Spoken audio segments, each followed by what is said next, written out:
আপনারা শুনছেন Bengali classic story channel মৌমিতার সাথে। এই চ্যানেলে সকল শ্রোতা বন্ধুকে স্বাগত জানাই। আজ যে ছোট গল্পটি আপনাদের পড়ে শোনাবো তা হলো প্রেমেন্দ্র মিত্রের লেখা গল্প যাত্রাপথ। অত্যন্ত চমৎকার একটি গল্প। শুনতে থাকুন আজকের গল্প যাত্রাপথ। ঝাঁঝার পরেই গাড়ি একেবারে খালি হইয়া গেল। এতটা সুবিধা যে হইবে তাহারা আশা করে নাই। এতক্ষণ পর্যন্ত যে ভিড়ের মধ্যে তাহাদের কাটিয়াছে, কথা কওয়া দূরে থাক, পাশাপাশি দুজনে বসিতেও পায় নাই। গাড়িতে তিল ধারণের জায়গা ছিল না। নিজেদের মধ্যেই বন্দোবস্ত করিয়া মেয়েদের তাই একদিকে একটা বেঞ্চি ছাড়িয়া দেওয়া হইয়াছিল।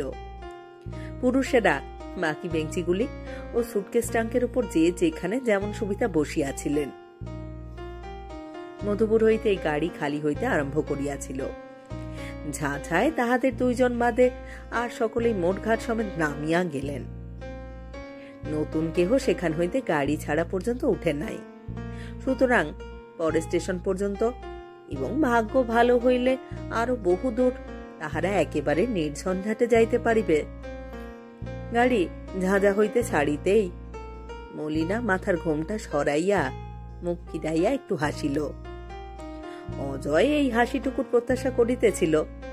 বলিল, এধারে এসো। ওধারে যাইতে মলিনার আপত্তি দূরের কথা, ব্যগ্রতাই আছে। ঝাঁঝায় গাড়ি ছাড়িবা মাত্র সে ভাবিতেছে অজয় তাহাকে কখন ডাকিবে। কিন্তু একটু লজ্জা হয় নাকি? সে মাথা নিচু করিয়া একটু হাসিয়া বলিল, ওধারে কেন? অজয় গম্ভীর হইবার ভান করিয়া বলিল, গাড়ির এধারেই বসতে হয়। মলিনা হাসিয়া ফেলিল, কই, গাড়িতে তো লেখা নেই।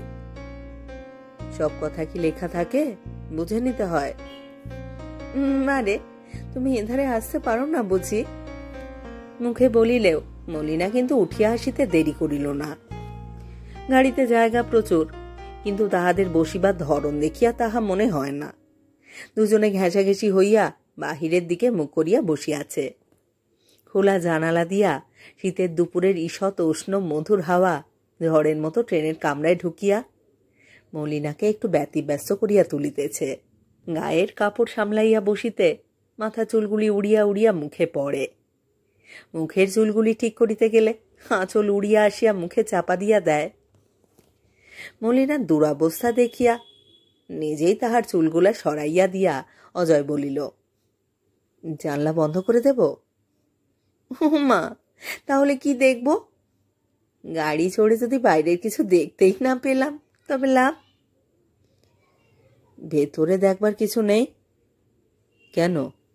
এর মধ্যেই আমাদের অরুচি হয়ে গেছে। খুব কথা ঘুরোতে পারো, তবু মুখটা ঘোরাতে পারলাম না তো। বাবা, এই ঘুরিয়েছি, হয়েছে? তোমার দেখতে ইচ্ছে করে না? কি দেখবো বাইরে? কেন? কি সুন্দর বন, জঙ্গল, মাঠ, চাষিদের বাড়ি। আমার কিন্তু ওই রকম বাড়িতে থাকতে বড় ইচ্ছে করে।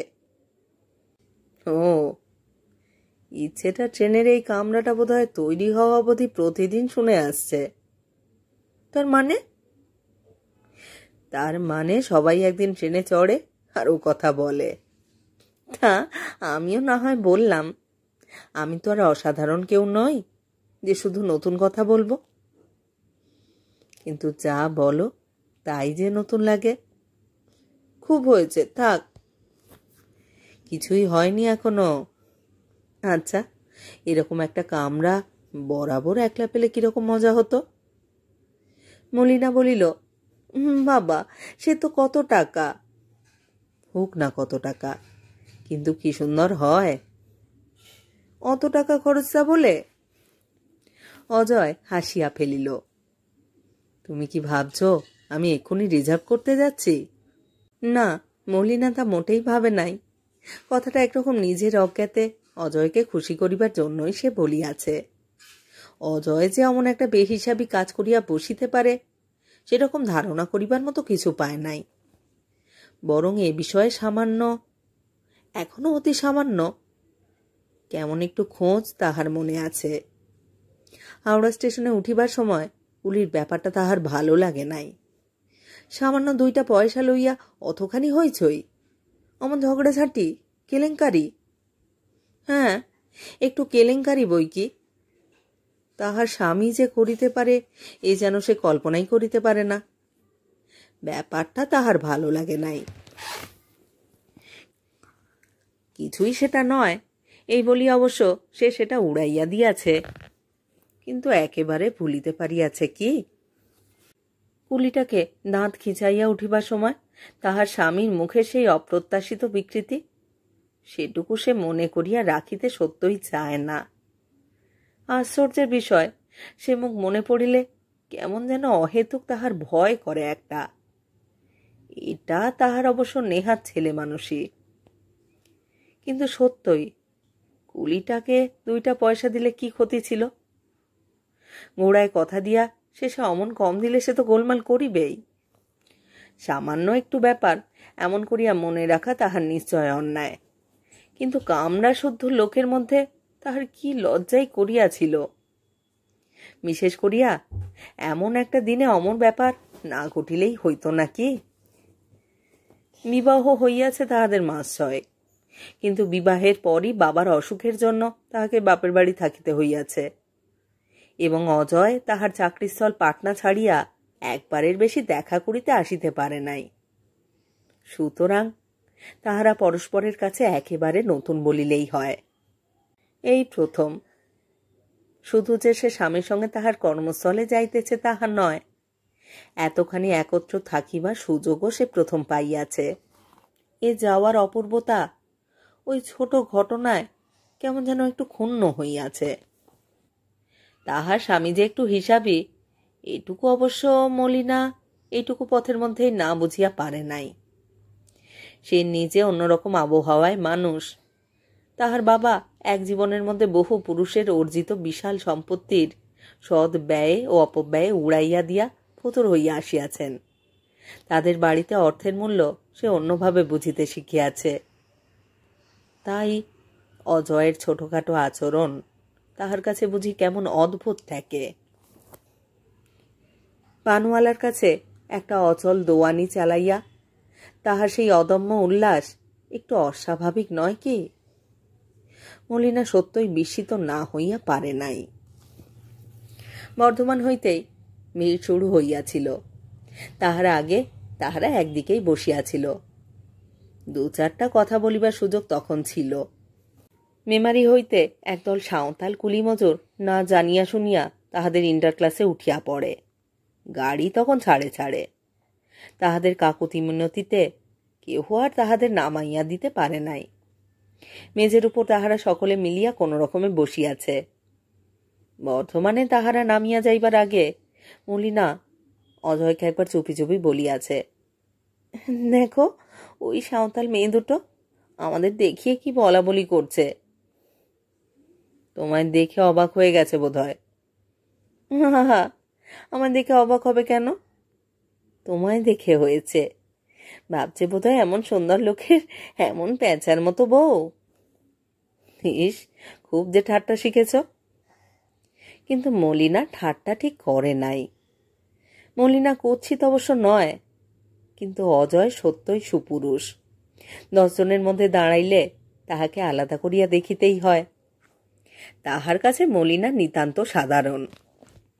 মলিনার মনে সেজন্য যদি একটু গর্ব থাকে তাহা হইলে দোষের কিছু নয় নিশ্চয়। এমন সুন্দর মুখ হাওড়া স্টেশনে সেই কুলির ব্যাপারে কি করিয়া অমন কুৎসিত দেখাইয়াছিল কে জানে। তাহার মনে সেই দৃশ্য যেন কাঁটার মতোই বিঁধিয়া আছে দেখা যাইতেছে। বর্ধমান স্টেশনে গাড়ি থামিতে সাঁওতাল কুলিরা নামিয়া গিয়াছিল, কিন্তু গাড়ি আবার ভর্তি হইয়া গিয়াছিল নতুন যাত্রীর ভিড়ে। ভারী একটা মজার ব্যাপার হইয়াছিল সেই স্টেশনে। ঠিক মজার বুঝি বলা চলে না, কারণ সেই প্রথম অজয় তাহার উপর রাগ করিয়াছে, সত্যকার রাগ। মলিনা যে ধারে মেয়েদের সঙ্গে বসিয়া আছে সেই ধারে স্টেশনের প্ল্যাটফর্ম। গাড়ি ছাড়িবার কিছু আগে অজয় বলিয়াছে, কিছু মিহিদানা সীতাভোগ নিলে হয় না? তাহার পর নিজেই বলিয়াছে, থাকবে, যত পচা জিনিস। কিন্তু খানিক বাদে তাহার কি খেয়াল হইয়াছে, বেশি নয়, আনাচারেকে নেওয়া যাক, দুজনের ওই যথেষ্ট, কি বলো? গাড়ির এত লোকের মাঝে বসিয়া মলিনা আর কথা বলিতে পারে নাই, ঘাড় নাড়িয়া সায় দিয়াছে। অন্যান্য জানালায় অপরাপর যাত্রীরা তখন নিজেদের সওদা করিতে ব্যস্ত। মলিনার পাশের জানালা হইতেই ফেরিওয়ালাকে ডাকিয়া অজয় তাহার হাতে একটি সিকি বাহির করিয়া দিয়াছে। বিভ্রাট হইয়াছে তাহার পর। অজয়ের অসুবিধা দেখিয়া মলিনা নিজে হাত বাড়াইয়া ফেরিওয়ালার দেওয়া ঠোঙাটি গ্রহণ করিতে গিয়াছে। সেটুকুই তাহার বোকামি।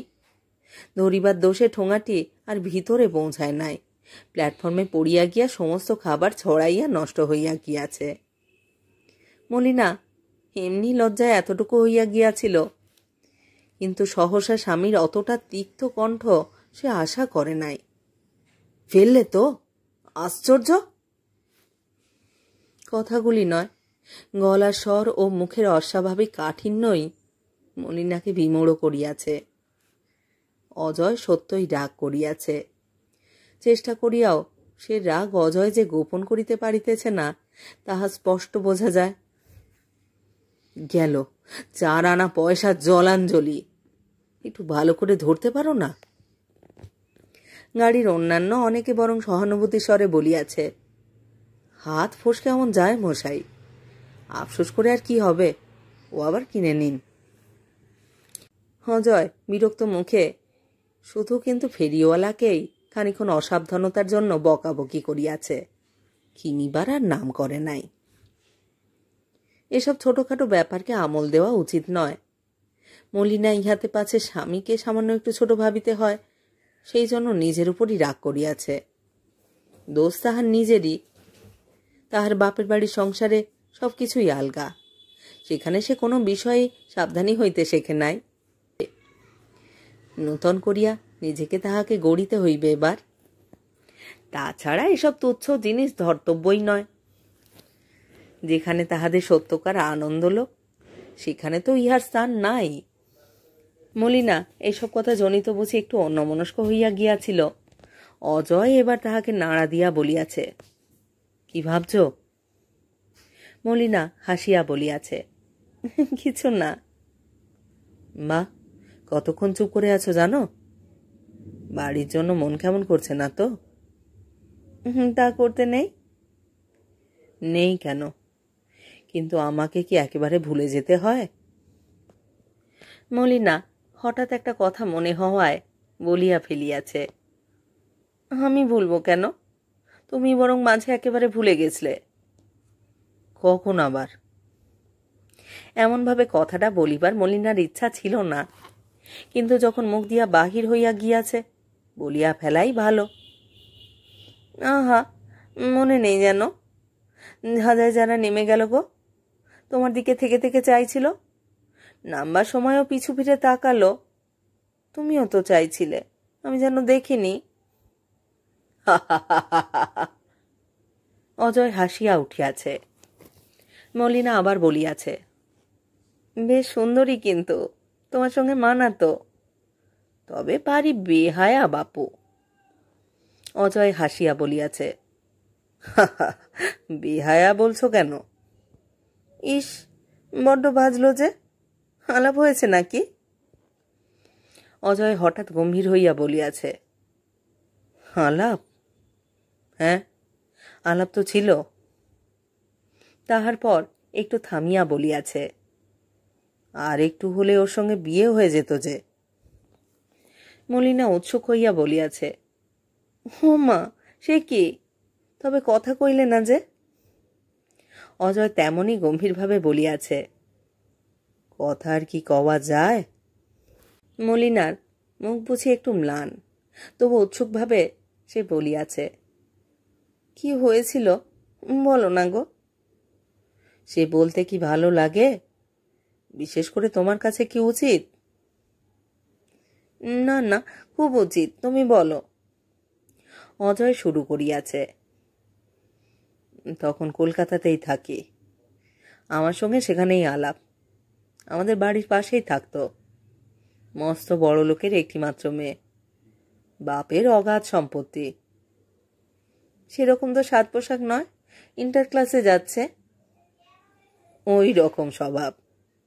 এখন আরো ওই রকম হয়ে গেছে। আমার সঙ্গে আলাপ ভারী অদ্ভুত ভাবে। অজয় দীর্ঘ একটা কাহিনী বলিয়া চলিল। সেই কাহিনীর শেষ দিকে অজয় নিজেই যেন উত্তেজিত হইয়া উঠিয়াছে মনে হইল। আমি বললাম, তা হয় না লতা, তুমি অনেক সুখে মানুষ হয়েছ, আমার সঙ্গে অত কষ্ট করতে পারবে না, বিশেষ করে তোমার বাবার যখন অমত। লতা বলল, বাবার অমত বিয়ে হয়ে গেলে আর থাকবে না, তুমি এত ভীরু। আমি বললাম, আমি ভীরু নই লতা, কিন্তু তোমার বাবা মনে করবেন তার সম্পত্তির লোভে আমি তার একমাত্র মেয়েকে ভুলিয়ে নিচ্ছি, এ আমি সহ্য করতে পারবো না। তুমি যদি গরিবের মেয়ে হতে। লতা তখন আমায় বাধা দিয়ে বলল, বেশ, বাবার কোনো কিছু আমরা স্পর্শ করব না। আমি বললাম, তবু এ হয় না লতা, তুমি আমার জন্য কষ্ট সহ্য করতে রাজি হতে পারো, কিন্তু তোমায় তেমন করে রাখতে আমার পৌরুষে বাঁধবে। আমার যদি শুধু কিছু সম্বল থাকতো, তোমার নিজেরও যদি থাকতো, আমায় কষ্টে রাখতে হবে না তোমায়, তুমি দাঁড়াও, বলে লতা উপরে উঠে গেল। তারপর কি করলে জানো? ফিরে এসে একটা বাক্স আমার হাতে দিল, রূপোর কাজ করা বেশ বড় বাক্স, কি ভারী সে। আমি বললাম, এ কি হবে লতা? জিজ্ঞাসা করলাম আমি। লতা বলল, এ আমার মার গয়না, আমায় দিয়ে গেছেন, এ আমার নিজের সম্পত্তি, এতে আমার বাবার এতটুকু অধিকার নেই। অবাক হয়ে বললাম, এ তো আমি নিতে পারবো না লতা, তুমি পাগল হয়েছ? পাগল হইনি, তবে হব। তুমি যদি রাজি না হও তো এক্ষুনি আমি চিৎকার করব, বলবো তুমি লুকিয়ে এটা নিয়ে পালাচ্ছিলে। আমি হতভম্ব হয়েও হাসলাম একটু। তারপর চট করে মাথায় একটা বুদ্ধি খুলে গেল। বললাম, আচ্ছা তাই হবে, কিন্তু এমনভাবে তো যাওয়া যায় না। তুমি এইখানে এটা নিয়ে দাঁড়াও, আমি গাড়ি ডেকে নিয়ে আসি। লতা হেসে বলল, কিন্তু দেরি করো না, আমায় এই অবস্থায় চাকর বাকর দেখলে কি ভাববে। এক্ষুনি আসছি বলে বেরিয়ে গেলাম, আর ফিরিনি। তারপর অজয় চুপ করিয়া উত্তেজিতভাবে মলিনার দিকে তাকাইল। মলিনা তখন ক্লান্ত ম্লান মুখে বাহিরের দিকে চাহিয়া আছে। না, কোনো ঈর্ষার বেদনায় নয়, গল্প যে বানানো তাহা সে আরম্ভ হইতে না হইতেই বুঝিয়াছে। কোথায় সে নিদারুণভাবে যে আঘাত পাইয়াছে তাহা সে নিজেও বুঝাইতে পারিবে না। কিন্তু হঠাৎ তাহার সমস্ত জীবন যেন শূন্য হইয়া গিয়াছে। ট্রেনের এই কামরা যেন বদ্ধ কারাগার। নিঃশ্বাস লইবার জন্য তাহাকে মুখটা বাহিরে না বাহির করিলে চলিতেছে না। অজয়ের মনে তখনও বুঝি তাহার গল্পের নেশা লাগিয়া আছে। সহসা মলিনার দিকে চাহিয়া তাহার মনটা খারাপ হইয়া গেল। মনে হইল, এই নিতান্ত সাধারণ মেয়েটিকে চিরজীবনের বোঝারূপে বহন করার কোনো উন্মাদনা নাই। আপনারা শুনলেন প্রেমেন্দ্র মিত্রের লেখা গল্প যাত্রাপথ। বাইরে রূপ সুন্দর হলেই যে মন সুন্দর হয় না, তার প্রমাণ অজয়। অজয়ের মতো মানুষ।